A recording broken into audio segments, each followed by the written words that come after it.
ఓం శ్రీ గురుభ్యో నమ. ఓం శ్రీ మాత్రే నమ. ఛాయాగ్రహాలు రాహుకేతువులు నోడల్ పాయింట్స్ అంటారు. రాహును డ్రాగన్ హెడ్ అని, అలానే కేతుని డ్రాగన్ టైల్ అంటారు. రాహుకేతులు పరస్పరము 180 డిగ్రీల కోణంలో ఉంటారు. రాహుకేతులు ఈ ఛాయాగ్రహాలు ఎప్పుడు కూడా మనిషి జీవితంలో పెను మార్పులకి, మనిషి జీవితంలో ఎప్పుడూ కూడా ఒక మాయలాగా, మాయా మచ్చింద్రంలాగా ఏర్పడే అవకాశాలు ఎక్కువ ఉంటాయి. అంటే అనుకోని సంఘటనలు, ఎక్స్పెక్ట్ చేయని సంఘటనలు, మనం ఊహించని సంఘటనలు ఏవైతే జరుగుతాయో ఒక మాయలాగా కమ్మే గ్రహాలు ఏమిటి అని అంటే ఆ 2 గ్రహాలు ఛాయాగ్రహాలు అంటారు. అంటే మన నీడని మనం పోల్చలేకుండా, మనకేది కూడా సిగ్నల్ రాకుండా చేసే, మన లైఫ్లో ఏదైతే రాదు అనుకున్న ప్రాబ్లం కూడా వచ్చే అవకాశాలున్న గ్రహము ఏర్పడే, అంటే మన జీవితంలో ఏర్పడే గ్రహాలు, దాని యొక్క ప్రభావాలు అనేవి రాహుకేతువులో ఏర్పడతాయి. అంటే మనం ఏం ఊహించకుండానే ఊహించకుండా మన కష్టాలు తెలియజేసే గ్రహాలు ఛాయాగ్రహాలు. అలానే సేమ్ టైం సుఖాన్ని కూడా, ఊహించని సుఖాన్ని ఇచ్చే కూడా రాహుకేతులే. ఎందుకంటే వాళ్ళ యొక్క స్థానాలను బట్టి మన ఫలితాలను ఇప్పుడు కూడా అంచనా వేయాలి. అంటే పరస్పరం 180 డిగ్రీల కోణంలో ఉంటాయి.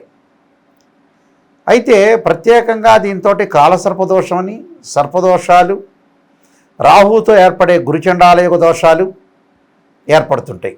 అంటే ధనపరంగా ఇబ్బందులు, జీవితంలో పైకి వెళ్ళలేకపోవటం, రాహుకేతుల మధ్యలో మిగతా గ్రహాలన్నీ కూడా బంధించబడి ఉంటే దాన్ని కాలసర్పదోషం అంటారు. అనంత, కుళిక, శంఖపాల, తక్షక, కర్కోటక, విషక్త, పద్మ, మహాపద్మ ఇలాంటి 12 సర్పదోషాలనే ఉంటాయి. అంటే 12 కాలసర్పయోగ దోషాలు అంటారు.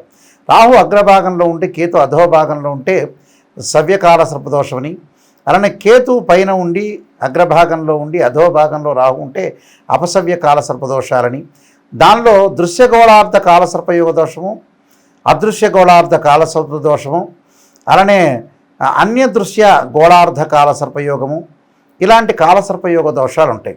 కాలసర్పయోగం వేరు, సర్పదోషం వేరు. పంచమంలో రాహు ఉన్నా, కేతు ఉన్నా, పంచమంలో శని ఉన్నా, కుజుడున్నా దాన్ని సర్పదోషం అంటారు. పంచమ భావాధిపత్యో కానీ, పంచమ రాస్యాధిపత్యో కానీ, రాహు కానీ, కేతువు కానీ, శని కానీ, కుజుడు కానీ కంజంక్షన్ అయినా, లేకపోతే వాళ్ళ యొక్క ఆయా గ్రహాల యొక్క దృష్టి ఉన్నా కూడా సర్పదోషం ఏర్పడుతుంది అని అర్థం. అందులో కాలసర్పదోషం ఎక్కువగా ఉండటం, సర్పదోషానికి పవర్ తక్కువగా ఉంటుంది. అంటే సర్పదోషం యొక్క ప్రభావం మానవుడి మీద ఒక 65% పడితే, కాలసర్పయోగ దోషం అనేది 95% పడుతుంటుంది. అయితే ఇవన్నీ కూడా ఇప్పుడు మనం చెప్పబోయే ఫలితాలన్నీ కూడా గోచారరీత్యా చెప్పబడే ఫలితాలు అంటారు. సహజంగా ఎవరి రాశి నుంచి వారి రాశికి మనం చూసుకునేటప్పుడు కొన్ని ఫార్ములాస్ ఉంటాయి ఆస్ట్రాలజీలో. ఆ ఫార్ములాలో వాళ్ళ రాశి దగ్గర నుంచి గోచారరీత్యా అనేది జన్మ లగ్నం రీత్యా కాదు, అది గుర్తుపెట్టుకోవాలి. బర్త్ చార్ట్కి గోచారానికి చాలా తేడా ఉంటుంది. ఇక్కడ రాహు తన ఎవరైతే రాశి ఫలాలు చూసుకుంటారో వాళ్ళ రాశి దగ్గర నుంచి రాహు 3, 6, 11 స్థానాల్లో ఉంటేనే రాహు మంచివాడు. మిగతా స్థానాల్లో మిశ్రమ ఫలితాలు, చెడు ఫలితాలు ఇచ్చే అవకాశం ఉంటుంది. అలానే కేతువు దగ్గరికి వచ్చేటప్పుడు 3, 6, 11 కేతువు కూడా. కానీ కొన్ని శాస్త్ర గ్రంథాల్లో కేతువు కూడా 10వ స్థానంలో ఉంటే కొంత మిశ్రమైన మంచి సుఫలితాలు జరిగే అవకాశాలు ఉంటాయి. అందువల్ల ఇవన్నీ కూడా గమనించాలి. అసలు బర్త్ చార్ట్కి గోచారానికి చాలా డిఫరెన్స్ ఉంటుంది. బర్త్ చార్ట్ అంటే ఒక చెట్టు కింద ఉండే వేళ్ళు, ఆ వేళ్ళు అలా కాండం వస్తుంది, ఆ కాండానికి కొమ్మలు ఉంటాయి, ఆ కొమ్మల దగ్గర ఆకులు ఉంటాయి. ఆకులు ఏం చేస్తాయి, మనకి సహజంగా రైన్ సీజన్లో వస్తాయి, వింటర్ సీజన్లో అలా ఉంటాయి, సమ్మర్ సీజన్లో కింద పడిపోతుంటాయి. అంటే ఏదైతే ఆకులు వస్తూ ఉంటాయి మళ్ళీ కింద పడుతూ ఉంటాయి, అదే గోచారం. అంటే గ్రహాలు ఒక రాశి నుంచి మరో రాశికి మారుతూ ఉంటారు. సహజంగా రాహుకేతువులు ఒక రాశిలో మరి 18 నెలల పాటు ఉంటాడు. అంటే వక్రగతిలోనే ఉంటాడు. మిగతా గ్రహాలన్నీ కూడా రుజుమార్గంలో ఉంటాయి, వాళ్ళ యొక్క సమయాన్ని బట్టి వక్రగతిలోకి వెళ్తారు. అంటే డైరెక్ట్ రిట్రోగ్రేడ్ అంటారు. ఇవి ఎప్పుడూ కూడా ఆల్వేస్ రిట్రోగ్రేడ్లోనే ఉంటాయి రాహుకేతులు. అందువల్ల ఈ రాహుకేతుల్ని వక్రగ్రహాలు అంటారు. అంటే రిట్రోగ్రేడ్ ప్లానెట్స్ అంటారు, డైరెక్ట్ ప్లానెట్స్ కావని అర్థం. ప్రస్తుతం ఇప్పుడు వచ్చేటప్పటికల్లా మనకి నవంబరు 23 నుంచి మనకి 2026 ఆగస్టు 2వ తారీఖు వరకు కూడా సుమారుగా 252 రోజుల పాటు రాహువు శతభిష నక్షత్రంలో ఉంటాడు. తన సొంత నక్షత్రంలో ఉండటం వల్ల ఎలాంటి ఫలితాలు జరుగుతాయి. అలానే సేమ్ టైం కేతువు కూడా పుబ్బా నక్షత్రంలో ఉంటాడు, అంటే శుక్ర నక్షత్రంలో ఉంటాడు. అప్పుడు ఇక్కడ ఒకటేమో స్వయంగా తన సొంత నక్షత్రంలో ఉండటం, కేతు వచ్చే శుక్ర నక్షత్రంలో ఉండటం జరుగుతుంది.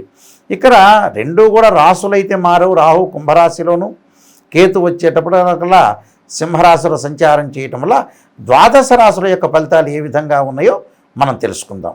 ధనస్సు రాశి వాళ్ళకి 252 రోజుల పాటు రాహు సొంత నక్షత్రమైన శతభిష నక్షత్రంలో అలానే తృతీయ స్థానంలో ఉండటం వల్ల అనేక లాభాలు కలిగే అవకాశాలు ఖచ్చితంగా ఉంటాయి. శనివత్ రాహు అన్నారు, కుజవత్ కేతు అన్నారు. శని ఏదైతే ఇక్కడ రాహు తన సొంత నక్షత్రంలోనే కాకుండా అలానే శనికి స్వక్షేత్రమైన కుంభరాశిలో, శని క్షేత్రమైన కుంభరాశిలో సంచారం చేయటం వల్ల సదా మేలు జరిగే అవకాశాలు ఎక్కువ ఉంటాయి ఈ రాశి వాళ్ళకి. ధనస్సు రాశి వాళ్ళకి ప్రత్యేకంగా అధిక లాభాలే కాకుండా వాళ్ళు ఏదైతే చేస్తున్నారో ఆ వృత్తిలో ఆటంకాలు లేకుండా అన్నదమ్ముల మధ్యలో సఖ్యత, పిత్రార్జితం బాగా కలిసి వచ్చే అవకాశాలు, బంధుమిత్రులతోటి అన్యోన్యంగా ఉండే అవకాశాలు ఉంటాయి. అలానే ప్రతి పనిలో కూడా కొంత విజయం సాధించే అవకాశాలు బాగా ఎక్కువ ఉంటాయి. అంటే ప్రతి పనిలో కూడా వాళ్ళకి లక్కీగా కలిసి వచ్చే అవకాశాలు ఎక్కువ ఉంటాయి. లక్కీగానే కాదు, వాళ్ళు ఏదైతే పని చేస్తున్నారో వాళ్ళకి అంతా కూడా అనుకూలంగా సాధించే అవకాశాలు ఎక్కువ ఉంటాయి. పిత్రార్జితం బాగా కలిసి వచ్చే అవకాశాలు బాగా ఎక్కువగా ఉంటాయి. బంధుమిత్రులతో ఆనందము, అలానే పిత్రార్జితం బాగా కలిసి రావటం, అలానే రాహు యొక్క ప్రభావం వల్ల విదేశాలకు వెళ్ళటమే కాకుండా ప్రతి పనిలో కూడా కొంత విజయం సాధించే అవకాశాలు ఉంటాయి. మీరు మంచి పనులు చేయటం, సంఘంలో గౌరవం, గుర్తింపు లభించే అవకాశాలు ఎక్కువ ఉంటాయి. కుటుంబంలో సౌఖ్యము, ఆరోగ్యము, సుఖశాంతులు, అలానే బంధువులు, దైవమిత్రులతో కలిసి ఉండటం ఒకటి, విరోధ భావాలు లేకుండా ఉండే అవకాశాలు, అలానే మనోవేదనలకు కూడా గురయ్యే అవకాశాలనే ఉండవు. అంటే అంతా కూడా మంచి జరిగే అవకాశాలు ఎక్కువగా ఉంటాయి. ప్రతి పనిలో కూడా మనశ్శాంతితో ముందుకు వెళతారు. అలానే తీర్థయాత్రలు, పుణ్యక్షేత్రాలకు వెళ్తారు. విదేశాలకు వెళ్ళే అవకాశాలు కూడా ఖచ్చితంగా ఉంటాయి. అంటే కోర్టు సమస్యలే కాదు, ప్రతి సమస్యలో కూడా వీళ్ళకి అంతా కూడా ఆనందంగా హ్యాపీగా ఉంటారు. శుభకార్యక్రమాల నిర్వహణ, శుభకార్యక్రమాల్లో ముందుకు వెళ్ళే అవకాశాలు ఎక్కువ ఉంటాయి. తన ఇంట్లో వివాహాలు, పెద్దలు వివాహాలు చేయటం, పెద్దలకు తెచ్చిన సంబంధాల్లో ముందుకు వెళ్ళటం, ప్రేమించిన యువతి యువకులు కూడా యువతీ యువకులు ఎవరైతే ఉంటారో వాళ్ళకి వివాహాలు జరిగే అవకాశాలు ఎక్కువ ఉంటాయి. అంటే ఇవన్నీ కూడా కొంత మనోవేదన మాత్రమే కలుగుతుంది, కానీ మనసుకు అశాంతి అయితే ఒకటి కలుగుతూ ఉంటుంది. ధనం ఖర్చు అయ్యే సూచనలు ఉంటాయి. అంటే శుభ కార్యక్రమాలు చేస్తే సహజంగా ధనం ఖర్చు అయ్యే అవకాశాలే ఉంటాయి. అంటే పాత రోజుల్లో అనేవాళ్ళు అప్పో సప్పో చేసి జీవించండి అని, పిల్లల్ని కాపాడండి అని, అలాగా కాపాడే అవకాశాలు ఎక్కువగా ఉంటాయి. కాబట్టి ఎలాంటి ఇబ్బందులు లేవు. నేను కొన్ని పరిహారాలు చెప్పబోతున్నా, ఆ పరిహారాలు పాటించండి, మంచి జరిగే అవకాశాలు ఖచ్చితంగా ఉంటాయి. కొన్ని ప్రత్యేకంగా మనం రెమెడీస్ చేసుకోవటం అనేది చాలా మంచిది. ఈ రాహు యొక్క ప్రభావం వల్ల మనకి ఇంకా మరికొంత మంచి జరగాలన్నా, చెడు ఫలితాలన్నీ కూడా పోవాలన్నా కూడా, ఎందుకంటే బర్త్ చార్ట్ అనుసరించి చాలామంది కూడా కొంతమందికి రాహు మార్గదశ కలిసి వస్తుంది. వేరే దశలు అంతర్దశల్లో కూడా మనకి అంతర్దశలు రాహు వచ్చినా కూడా కొంతమందికి అనుకూలంగా లేకపోవడం జరుగుతుంటుంది. కొంతమందికి రాహు మార్గదశ కలిసి రావటం, కలిసి రాలేకపోవటం, మిగతా రవి మహర్దశ, చంద్ర మహర్దశ, కుజ మహర్దశ, మిగతా శుక్ర గురు మహర్దశ, బుధ మహర్దశల్లో కూడా అంతర్దశలు వస్తుంటాయి. రాహు యొక్క అంతర్దశలు, ఆ అంతర్దశల్లో కూడా వాళ్ళకి ఎఫెక్ట్ కావటం ఒకటి. అంటే వివాహాలకు సంబంధించిన విషయాల్లో కానీ, అలానే శుక్రరాహుల యొక్క కలయిక, గురు రాహుల యొక్క కలయిక, శుక్రుడు గురువు రాహు నక్షత్రాల్లో ఉండటం, అలానే కేతు నక్షత్రాల్లో ఉండటం జరుగుతుంటుంది జన్మజాతకంలో. సహజంగా శుక్రుడు అశ్విని, మఖ, మూల, అలానే ఆరుద్ర, స్వాతి, శతభిష నక్షత్రాల్లో ఉండకూడదు. శుక్రుడు రాహుతో కానీ కేతువు కానీ కంజంక్షన్ కాకూడదు. అలానే గురువు అశ్విని, మఖ, మూల, ఆరుద్ర, స్వాతి, శతభిష నక్షత్రంలో ఉండకూడదు. గురు రాహుల యొక్క కలయిక, గురుకేతువుల యొక్క కలయిక ఉండకూడదు. శుక్రుడి మీద రాహు దృష్టి కానీ కేతు దృష్టి కానీ ఉండకూడదు. గురువు మీద కూడా రాహు దృష్టి కానీ కేతు దృష్టి కానీ ఉండకూడదు. అలానే చంద్రకేతువుల యొక్క కలయిక, చంద్రరాహుల యొక్క కలయిక అనేది మంచిది కాదు. సహజంగా చంద్రుడు అశ్విని, మఖ, మూల, ఆరుద్ర స్వాతి శతభిష నక్షత్రంలో ఉండకూడదు. ఉండటం వల్ల ఇలాంటి కొన్ని ప్రాబ్లమ్స్ వచ్చే అవకాశాలు ఎక్కువ ఉంటాయి. అంటే ఒక బర్త్ చార్ట్ని మనం పరిశీలన చేసేటప్పుడు అండి, ఇవన్నీ కూడా గోచారరీత్యా చెప్పబడే ఫలితాలు ఎప్పుడు కూడా 20% మాత్రమే సపోర్ట్ చేస్తాయి. గుర్తుపెట్టుకోండి, please note this point. Birth chart అనేది 80% ప్రభావం చూపించే అవకాశం ఉంటుంది. అందువల్ల ఈ 20% అంటే ఏంటంటే, ఎంత కృషి చేసినా కూడా కొంత ఆవగిందంత అదృష్టం అనేది ఉండాలి, ఏదో రకంగా కొంత అదృష్టం కలిగి ఉండాలి అని అంటే గోచారాన్ని చూడాలి. అంటే సూచనలు, ఆర్థిక స్థితిగతులు, ఏ పనులు చేయకూడదు, ఏ పనులు చేయాలి, ఏ పనులు చేస్తే బాగుంటుంది, ఏ పనులు చేయకపోతే బాగుంటుంది అనేది వివేకంతో విచక్షణతో గ్రహించడానికి మార్గం ఏంటంటే జ్యోతిష్శాస్త్రం. జ్యోతిష్యంలో గ్రహాల యొక్క ప్రభావం వల్ల ఇలాంటివి జరుగుతుంటాయి. ఆ సూచనలు చేసుకొని ఎప్పుడప్పటికీ మనం వెళ్తూ ఉన్నాం అనుకోండి, ఆ సూచనను అనుసరించి వెళ్తే మన జీవితం అనేది అనుకూలంగా ఉంటుంది. ఎప్పుడూ కూడా ప్రతి విషయాన్ని కూడా కూలంకషంగా ఆలోచన చేసి ముందుకు వెళ్ళాలి. అంటే లైఫ్ని మనం ఎలా డెవలప్మెంట్ చేసుకోవాలి అనే విషయాల్లో కూడా రాహుకేతుల యొక్క ఛాయాగ్రహాల యొక్క పాత్ర అనేది ప్రాధాన్యత సంతరించుకుంది. కాబట్టి ఖచ్చితంగా ఈ విషయాలన్నీ కూడా ఆలోచన చేయాలి. అలానే రాహువుకి ఎప్పుడు కూడా మనకి బాగా లేకపోతే జన్మజాతకంలో కానీ గోచారరీత్యా అనుకూలంగా లేకపోతే అర్ధకాయ మహావీరం చంద్రాదిత్యమర్ధనం సింహకాకర్ప సంభూతం తం రాహుం ప్రణమామ్యం అనే మంత్రాన్ని, అలానే దుర్గాదేవి యొక్క ఆరాధన చేయాలి. వీలైతే చండీ హోమం లాంటివి చేసుకోవాలి, చండీ పారాయణాలు. అలానే దానికి రాహువుకి అధిదేవత ప్రతిదేవత అంతరిక్ష దేవత అధిష్టాన దేవతలు ఉంటారు, వాళ్ళని కూడా ప్రార్థన చేయాలి. అలానే నాగరాజాయుధ్యే పృథ్వీధరాయ ధీమే తన్నో సర్ప ప్రచోదయాత్ అనే మంత్రాన్ని, అలానే నమో అస్తు సర్పేభ్య ఏకేచ పృథ్వీమనో ఏ అంతరిక్షే ద్వితీభ్య సర్పేభ్యో నమః అనే మంత్రాన్ని చక్కగా, అలానే తత్పురుషాయుధ్యే కద్రువంశాయ ధీమే తన్నో సర్ప ప్రచోదయాత్ అనే సర్పగాయత్రి మంత్రాలు, నవనాగమండల పూజ, అష్టనాగమండల పూజ, ద్వాదశ నాగమండల పూజలు, రాహుకి మినుములు దానం చేయటం ఖచ్చితంగా చేయాలి. అలానే ప్రదర్శనాలు చేయాలి. కేతువుకు అధిష్టాన దేవతల్ని, అధిదేవతల్ని, అంతరిక్ష దేవతల్ని ఆరాధన చేయాలి సహజంగా. అయితే గణపతి యొక్క ఆరాధన, ఓం గం గణపతి నమః మంత్రం చదువుకోవటం, పలాశపు సంకాసం తారకాగ్రహమస్తకం రౌద్రం రౌద్రాత్మం ఘోరం తం కేతుం ప్రణమామ్యం అని. కేతు జ్ఞానకారకుడు, రాహు చక్షు పీడా కారకుడు అంటాం మనం. అందువల్లే రాహురిష్టే సంప్రాప్తే రాహు పూజాంచకారయేత్ రాహుధ్యానం ప్రవక్ష్యామి చక్షు పీడోపశాంతి అంటారు.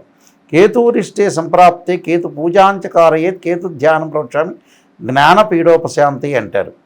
కేతు అధిష్టాన దేవత. అక్కడ గణపతి యొక్క ఆరాధన చేయటం, గరికతోటి ఆరాధన చేయటం, గకార అష్టోత్తరము, వక్రతుండ మహాకాయ కోటిసూర్య సమప్రభ నిర్విఘ్నము కుర్మే దేవ సర్వకార్యేషు సర్వదా అంటారు. గణపతి యొక్క ప్రార్థన చేయాలి. కేతువుకి ఉలవలు దానం చేయాలి. చిత్రవర్ణానికి సంబంధించిన వస్త్రాన్ని దానం చేయటం వల్ల మనకు మంచి జరిగే అవకాశం ఉంటుంది. 2 జంట సర్పాలని ఆరాధన చేయాలి. రాహుకేతుల యొక్క పూజ చేయాలి. వీలైతే రాహుకేతుల యొక్క హోమం, ఛాయాగ్రహ హోమం అంటారు. అలానే సర్పసూక్త పాశుపతాశ్రుద్రాభిషేకం, 10 శివలింగాలతోటి అభిషేకం చేయటం, ఇలాంటి రెమెడీస్ అన్నీ కూడా చాలా చెప్పబడింది. ఈ రెమెడీస్ అన్నీ కూడా మీరు చేయొచ్చు. కానీ బర్త్ చార్ట్ను చూపించుకోవటం చాలా ఇంపార్టెంట్. గోచారానికంటే కూడా చాలామంది అడుగుతుంటారు, గురువుగారు మాకు మేషరాశి వాళ్ళకి ఇలా ఉంటుంది. అందరికీ మేషరాశి వాళ్ళందరికీ అలా జరగదు. మేము చెప్పినట్టుగా ఖచ్చితంగా ఇక్కడ బర్త్ చార్ట్ను చూపించుకోవాలి. చూపించుకుంటేనే రాశిచక్రము, నవాంశకము, భావచక్రము, ఈ 12 చక్రాల D16 చార్ట్స్ అవన్నీ కూడా మనం చూడాలి. దశలు, అంతర్దశలు, మ్యాథమెటికల్ క్యాలిక్యులేషన్స్ వేయాలి. ఇలా వేస్తేనే మనకి నిజంగా తెలుస్తుంది. బర్త్ చార్ట్ని, గోచారాన్ని క్లబ్ చేసి చెప్తాం. అదొకటి. మీరు ముఖ్యంగా మా వెబ్సైట్ని చూడండి, www.nayakanti.com, nayakanti.in చూడండి. నేను నెంబర్ ఆఫ్ ఆస్ట్రాలజీ బుక్స్ రాశాను. ఈ రాహుకేతుల మీదనే కాలసర్పయోగము, కాలసర్పయోగ చంద్రిక, రాహుకేతువులు, ఛాయాగ్రహాలనే 4 పుస్తకాలు రాశాను. ఇవి మా దగ్గర లభిస్తాయి, తీసుకోవచ్చు. అలానే రాజమండ్రి మోహన్ పబ్లికేషను, కోటగుమ్మం వాళ్ళ దగ్గర కూడా ఈ పుస్తకాలను లభిస్తాయి. నేను నెంబర్ ఆఫ్ ఆస్ట్రాలజీ బుక్స్ రాశాను. స్వప్నశాస్త్ర పరదీపిక, సర్వదేవతా గోత్రపులు పార్ట్ 1, పార్ట్ 2, అలానే జాతక చంద్రిక, వివాహ మార్తాండము, ఇలాంటి బృహత్ పరిహార సింధు, అలానే నవగ్రహ స్తోత్రాలకి పారాయణం చేయటం, ఇలాంటి ఇంగ్లీషు తెలుగు సంబంధించిన చాలా గ్రంథాలన్నీ కూడా నేను రాశాను. మీరు తప్పకుండా ఏదైతే ఈ గ్రంథాలు తెప్పించుకోండి. జాతక విశ్లేషణ మటుకు ఖచ్చితంగా మీరు కింద నెంబర్ కనపడుతుంది, ఆ నెంబర్కి ఫోన్ చేసి మీరు అన్ని విషయాలు కూడా తెలుసుకోవచ్చు. కానీ మా దగ్గరకు వచ్చే వాళ్ళు ఎవరైనా సరే నిజాన్ని తెలుసుకోవడానికి మాత్రమే మాకు కాల్ చేయండి. చాలామంది కూడా ఈ మధ్యన జ్యోతిష్యులు ఏం చేస్తున్నారు, పొగుడుతున్నారు. కన్సల్టింగ్ ఫీజు ఇచ్చారని పొగిడితే లాభం ఎందుకు? మా దగ్గరికి రావాల్సిన అవసరం లేదు. నిజం చెప్పాలంటే ఎవరో పక్కన వాళ్ళని చేతే మనం పొగిడించుకోవచ్చు. నిజాన్ని తెలుసుకోవాలి. డబ్బు దేనికి ఖర్చు పెడుతున్నామో తెలుసుకోవాలి. నిజాన్ని తెలుసుకుంటే మన జీవితం అనేది మనం ఎప్పుడూ కూడా నిజంగా మోసం చేసుకోకూడదు. మోసం చేసుకుంటే మనం తప్పులో పడినట్టు అవుతాం. కాబట్టి జాతకాన్ని చెప్పించుకున్న వాళ్ళు ఎవరైనా సరే మా దగ్గరికి వచ్చేవాళ్ళు సీరియస్గా ఆలోచన చేసి నిజంగా మా జీవితం బాగుపడాలి, మనం తెలుసుకోవాలి, కర్మ సిద్ధాంతాన్ని కూడా తెలుసుకోవాలి, జాతకాన్ని మనం బాగు చేసుకోవాలి, దాన్ని ప్రత్యేకంగా కరెక్ట్గా రెమెడీస్ చేసుకునే వ్యక్తులు మాత్రమే రండి. ఎందుకంటే ఉప్పు దీపం పెట్టడము, ఎదుటి వాళ్ళ ఇంటికి వెళ్ళి కొబ్బరికాయ కొట్టడము, అలానే నిమ్మకాయ తీసి పక్కన పడేయటము, ఇలాంటివన్నీ కూడా నార్త్ ఇండియాలో ఉండే ఏదైతే లాల్ కితాబు సంబంధించిన చిన్న చిన్న రెమెడీసు కానీ వాస్తవంగా వేదాల్లో ఋగ్వేదంలో కానీ యజుర్వేదంలో కానీ సామవేదంలో కానీ అధర్వణ వేదంలో కానీ ఎక్కడా కూడా యజ్ఞయాగాది క్రతువులు పర్టికులర్గా శ్లోకాలు మంత్రాలు వాట్లకే చెప్పారు. కానీ ఉప్పు దీపాలు పెట్టండి, ఈ నూనె ఇక్కడ పోయండి, ఈ నూనె ఇక్కడ పోస్తే బాగుంటుంది, ఈ చెట్టు తీసుకొచ్చి ఈశాన్యంలో పెట్టండి, నైరుతిలో పెట్టండి అనే ఫూలిష్నెస్ మాటలు మటుకు వినొద్దండి. ప్రత్యేకంగా జాతకాన్ని నిజంగా చూపించుకోండి. మా దగ్గరికి ఎవరైనా సరే కాంటాక్ట్ చేసిన వాళ్ళు ఎవరైనా సరే ఫోన్ లైన్లో తప్పకుండా వాయిస్ రికార్డింగ్ పెట్టుకోండి. వాయిస్ రికార్డింగ్ పెట్టుకుంటే మళ్ళీ మీరు రిపీట్గా వినే అవకాశాలు ఖచ్చితంగా ఉంటాయి. మీ అందరికీ కూడా మంచి జరగాలని ఆశిస్తూ సర్వే జనా సుఖినో భవంతు.